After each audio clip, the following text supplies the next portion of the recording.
25 sentences using the phrase, because of. She was late because of the heavy traffic. He missed the meeting because of a family emergency. They decided to stay indoors because of the rain.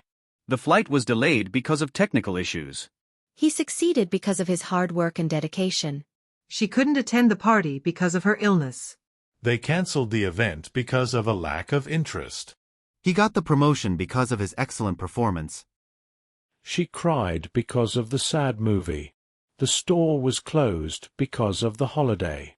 They went bankrupt because of poor financial management. The project was delayed because of unforeseen circumstances.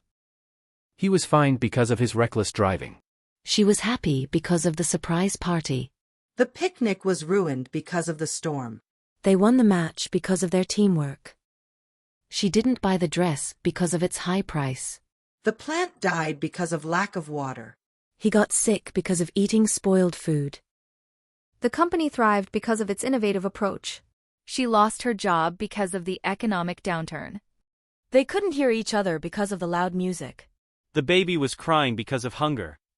The road was closed because of construction work. He became famous because of his unique talent.